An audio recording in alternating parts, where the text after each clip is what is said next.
নমস্কার বন্ধুরা, আমি অথই চলে এসেছি নতুন একটা ব্লগ নিয়ে। আর আমার এই নতুন একটা ব্লগে তোমাদের জানাই অনেক ওয়েলকাম।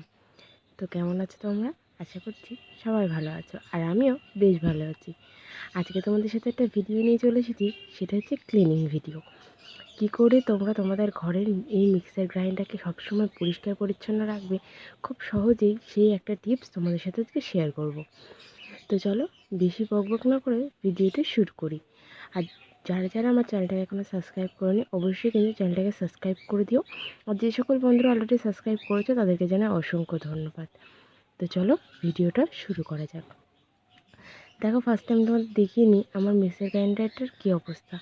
চারি সাইডে নোংরা পড়ে, ভেতরটায় নোংরা পড়ে কিন্তু খুব বাজে অবস্থা। আসলে আমি এইভাবেই রেখে দিয়েছিলাম তোমাদের সাথে পুরো ভিডিওটা করব বলে। এবার তোমরা হয়তো, যদি আমি ক্লিন করতাম তোমরা হয়তো বলতে যে ক্লিন করা অবস্থায় কেন ভিডিও করলে। সেই জন্য আমি আর ক্লিন করে নিয়ে প্রায় 1 সপ্তাহ হয়ে গেল। আর আমার মিক্সার গ্রাইন্ডারটা সবসময় প্রয়োজন হয়।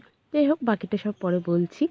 কিন্তু দেখো, এখানে আমাদের 3-4টা উপকরণ লাগবে। এক হচ্ছে ভিনিগার, এক হচ্ছে বেকিং পাউডার বা বেকিং সোডা, যে কোনো তোমরা একটা জিনিস নিতে পারো। আর এইদিকে আমি নিয়েছি কটন বার আর একটা বাটি চামচ।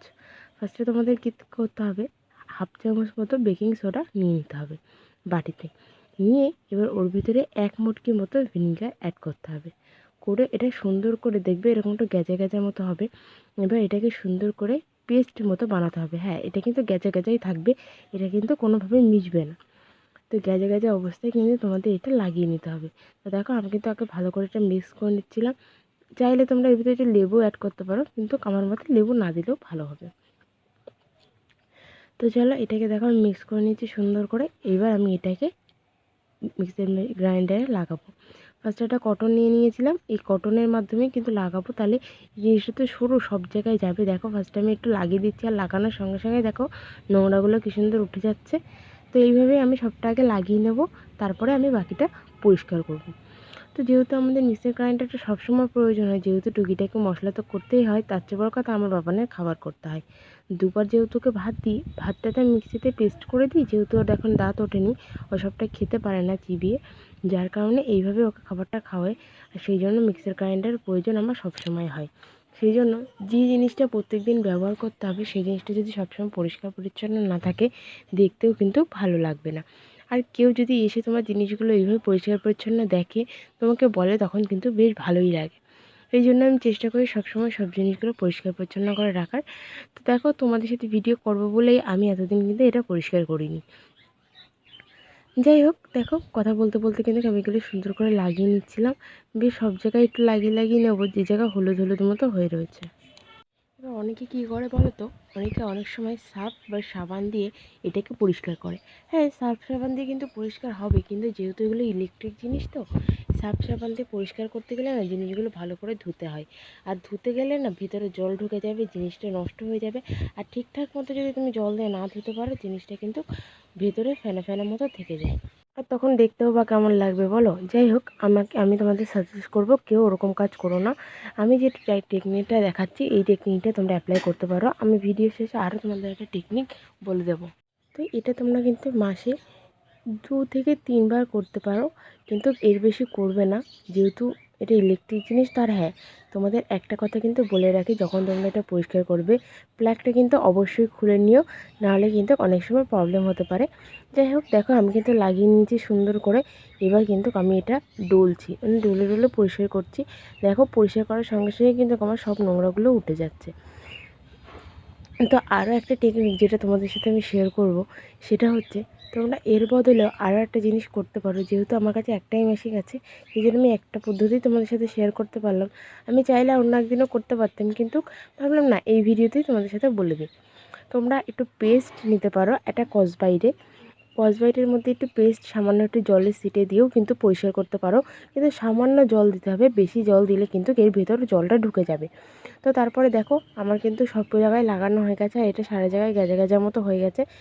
এবার কিন্তু আমি এটাকে পুরোপুরিভাবে একটু ক্লিন করে নেবো, নিয়ে একটা সুতির কাপড় দিয়ে সুন্দর করে মুছে নেবো। হ্যাঁ, যেটা সুতির কাপড়টাই নেবে। সুতির কাপড়টা নিলে কি বলো, মুছতে খুব সুবিধা হবে। তার চেয়ে বড়ো কথা, ভেতরের গায়ে যে জল জল ভাবটা থাকবে, সেটা আর থাকবে না।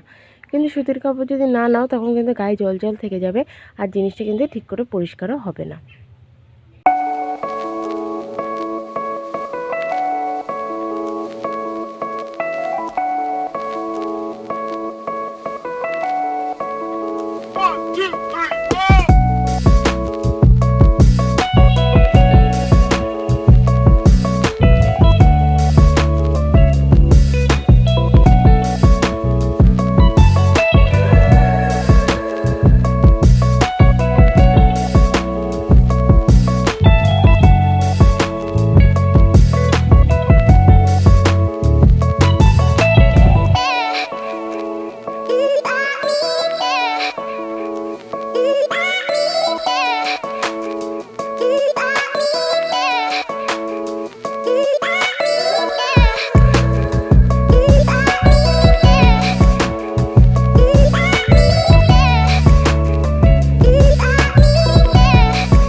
দেখতেই পেলে আমি কাপড়টা দিয়ে কীভাবে সুন্দর করে সবটা মুছে নিচ্ছিলাম।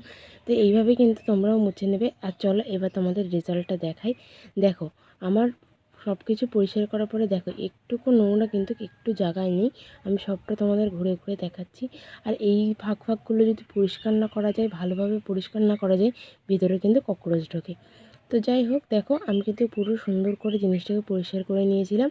আর পরিষ্কার করে নেওয়ার পরে একদম নতুনের মতো চকচক এবং ঝকঝক করছে। তো এই ছিল আজকের আমার ভিডিওটা। তো তোমাদের ভিডিওটা কেমন লাগলো, তোমাদের প্রয়োজন আসলো কিনা অবশ্যই কিন্তু কমেন্ট বক্সে কমেন্ট করে জানিয়ে, যদি এসে থাকে প্লিজ একটা লাইক এবং একটা কমেন্ট, যারা সাবস্ক্রাইব করেন একটু সাবস্ক্রাইব করে দিও। তো দেখা হবে নেক্সট কোনো একটা ব্লগে। ততক্ষণ সবাই ভালো থেকো, সুস্থ থেকো, টাটা।